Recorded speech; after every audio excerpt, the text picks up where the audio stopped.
बिस्मिल्लाहिर्रहमानिर्रहीम। Algorithm analysis के next lecture के साथ I am again online and recording this lecture. कुछ बच्चों का लास्ट उसमें क्वेश्चन था कि जो उनकी जो समझ नहीं आ रहा था उन लोगों को कि जब उन्होंने ट्री डायग्राम को एक्सपैंड करना है तो पावर कैसे इम्पैक्ट होगी। तो ये मैं थोड़ा सा जो है ना उस बात का जवाब मैंने वैसे वर्बली देने की भी कोशिश की थी। अगर आप यहाँ पे देखें, अगर इसका आपने ट्री डायग्राम बनाना है तो यहाँ पे देखें लीनियर फैक्टर है, और आप देखें कि हर एक चीज का ये जो चीज है ये लीनियर ही है, क्योंकि आपकी जो एन एक्सपैंड हो रहा था वो लीनियर था। अब अगला देखें, ये भी लीनियर है, तो अब हर एक जो आप देख रहे हैं फंक्शन में ये लीनियर फैक्टर ही इन्वॉल्व हो रहा है। ठीक है, अब यहाँ पे देखें ये एन स्क्वायर फैक्टर है, तो अब आप देखें हर ब्रांच में आप जो है ना वो जो भी फैक्टर लेंगे वो उसका स्क्वायर हो रहा है। ये हर ब्रांच में आपने स्टार्ट भी उसी ब्रांच से किया, और हर ब्रांच का जो है ना, और वो कितनी ब्रांचेस होंगी वो मैंने आपको बता दिया था कि रिकर्सिव फंक्शन पे डिपेंड कर रहा होता है। अब यहाँ पे आप देखें कि यहाँ पे भी एन स्क्वायर था, तो आपने जब स्टार्ट किया तो एन स्क्वायर से किया, और हर जो ब्रांच बन रही है उसमें पहले n/2 का स्क्वायर, फिर वो n/2 का हाफ करेंगे तो वो n/4 हो जाएगा, n/4 का हाफ करेंगे तो n/8 हो जाएगा। हर फैक्टर का वो स्क्वायर होता चला जाएगा। अब यहाँ पे देखिए लीनियर फैक्टर है, तो और लेकिन ब्रांचेस दो बन रही हैं, तो पहले आपने n/3 और 2n/3 में डिवाइड किया। अब फिर फर्दर आप देखें हर फैक्टर में आप वो लीनियर फैक्टर ही है, बिकॉज ये वाला जो पावर है वो आपके पास लीनियर है।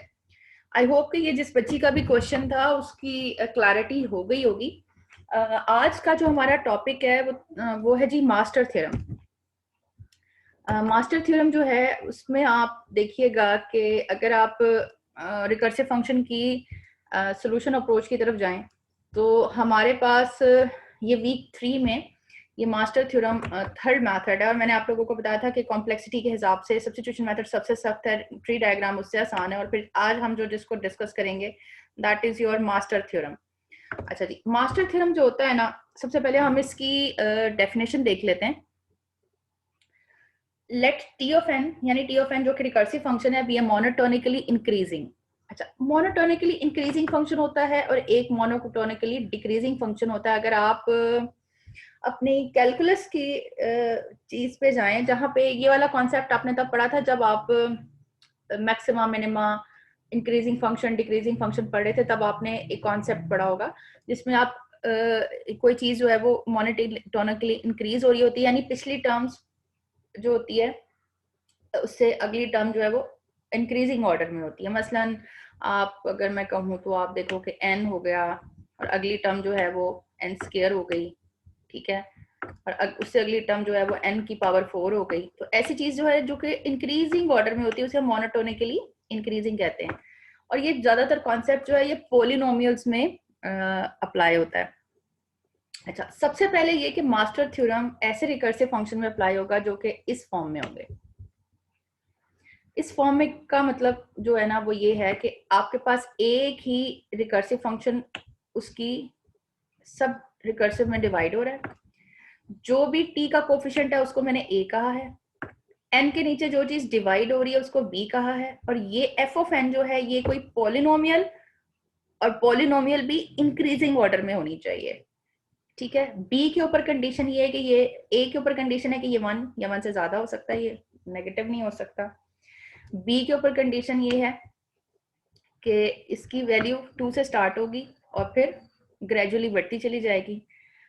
c जो है वो डेफिनेटली पॉजिटिव होना चाहिए, और जो n है ना वो बेसिकली आपकी पॉलिनोमियल होनी चाहिए जो कि ऑर्डर जिसका जो है ना वो इंक्रीज होना चाहिए।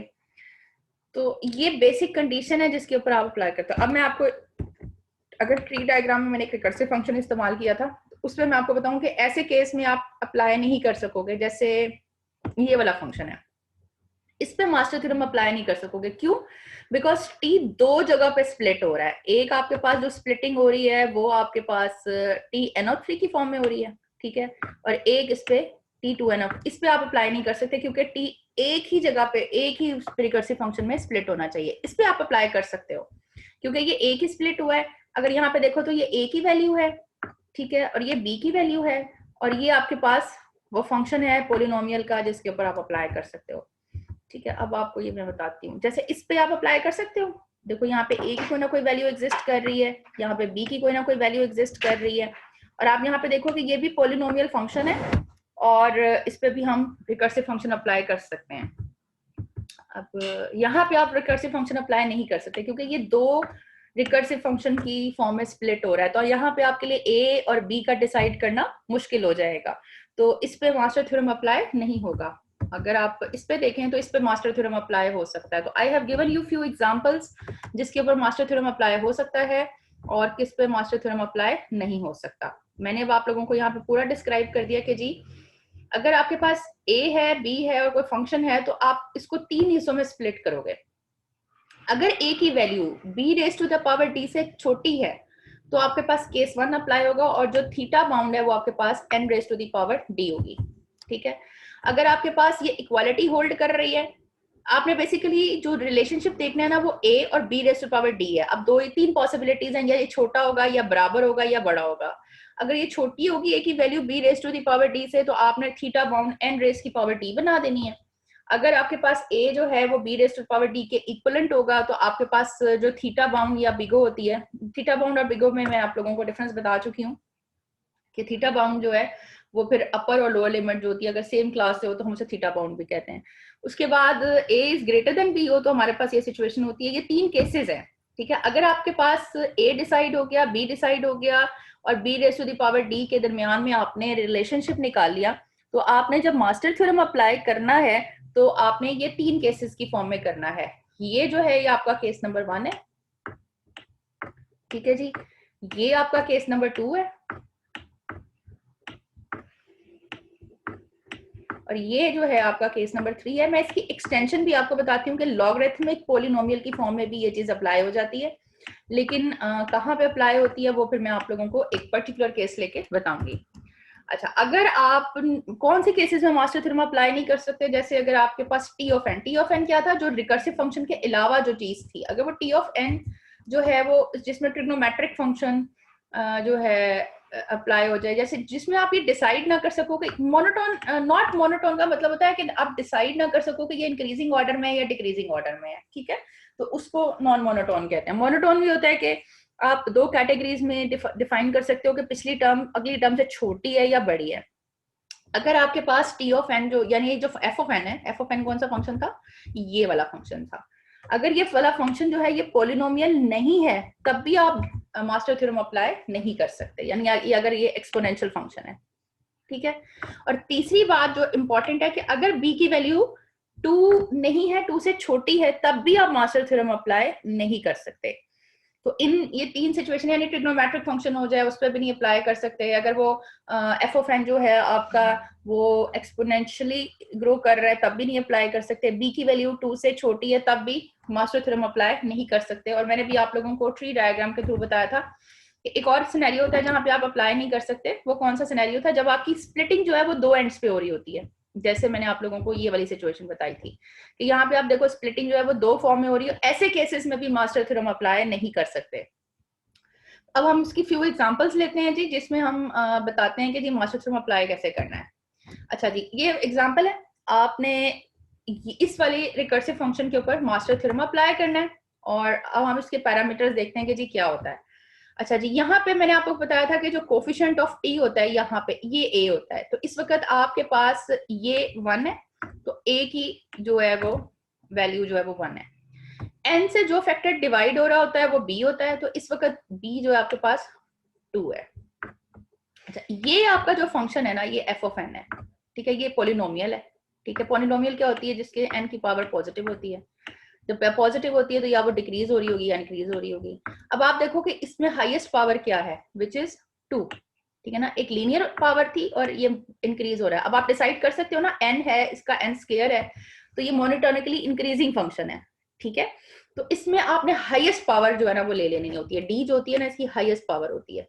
ठीक है, तो इस पे आपकी सारी मास्टर थ्योरम की कंडीशंस जो है वो अप्लाई हो रही होती हैं। t जो है वो एक ही फंक्शन है, ये देखें ये एक ही फंक्शन है। b की वैल्यू 2 है, दिस इज ग्रेटर देन 1, हम यहाँ पे अप्लाई कर सकते हैं, और यहाँ पे ये a की वैल्यू जो है 1 है। ठीक है जी, a1 हो गया आपके पास, b2 हो गया और d की वैल्यू 2 होगी। अब हमने जो फंक्शन की वैल्यू निकालनी होती है वो a और किसके दरमियान में रिलेशनशिप निकालना होता है, b की पावर d, या वो छोटा होगा या बड़ा होगा या इक्वल होगा। a की वैल्यू इस वक्त 1 है और b raise to the power d जो है वो 2 raise to the power 2 which is equal to 4। ठीक है जी, तो ऑब्वियसली 4 इज ग्रेटर देन 1, तो जो रिलेशनशिप होल्ड करेगा वो ये है कि जी a की वैल्यू जो है वो b raise to the power d की वैल्यू से छोटी है। तो अगर आप इसकी वैल्यू को अगर आप मास्टर थ्योरम में देखें तो आपके पास कौन सी सिचुएशन लगती है, आपके पास पहला सिनेरियो जो है वो लगेगा, ठीक है, जिसमें आपके पास टाइट बाउंड जो है ना n raise to the power d आपके पास आ जाएगी।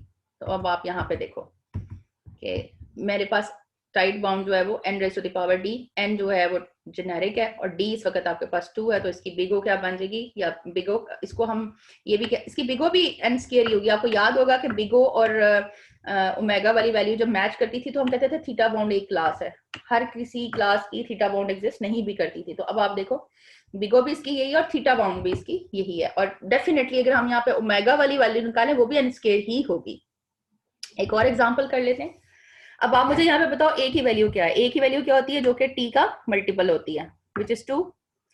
अब आप देखो b की वैल्यू यहाँ पे क्या है, जो n से फैक्टर डिवाइड हो रहा होता है वो 4 होता है, ठीक है। अब आप देखो ये वाला फैक्टर जो है ना वो f ऑफ n है, ये कांस्टेंट है और इसकी वैल्यू जो है वो अगर आप इसको लीनियर फॉर्म में ले जाओ तो 1/2 है, पॉजिटिव है। तो आपके पास a की वैल्यू 2 आ गई, b की वैल्यू 4 आ गई और d की वैल्यू 1/2 आ गई। आपने रिलेशनशिप किसका देखना होता है, ये होती है जी a की वैल्यू, ठीक है, और ये होती है b raise to the power d की वैल्यू, ठीक है। b इस वक्त 4 था, तो जब आपने इसको किया तो ये इक्वालिटी होल्ड कर गई, ये केस 2 अप्लाई होता है और केस 2 के हिसाब से ये जो थीटा बाउंड होती है वो ये होती है n की power d which is √2 under root और लॉग ऑफ n आपके पास आ गया। एक और एग्जांपल करते हैं जी, a की वैल्यू आपके पास 3 है, b की वैल्यू आपके पास 2 आ गई और इस वक्त आपके पास लीनियर फैक्टर जो है वो 1 है, d की वैल्यू 1 आ गई और ये आपने जब इसको अप्लाई किया ये केस 3 है जो कि अप्लाई हो जाता है।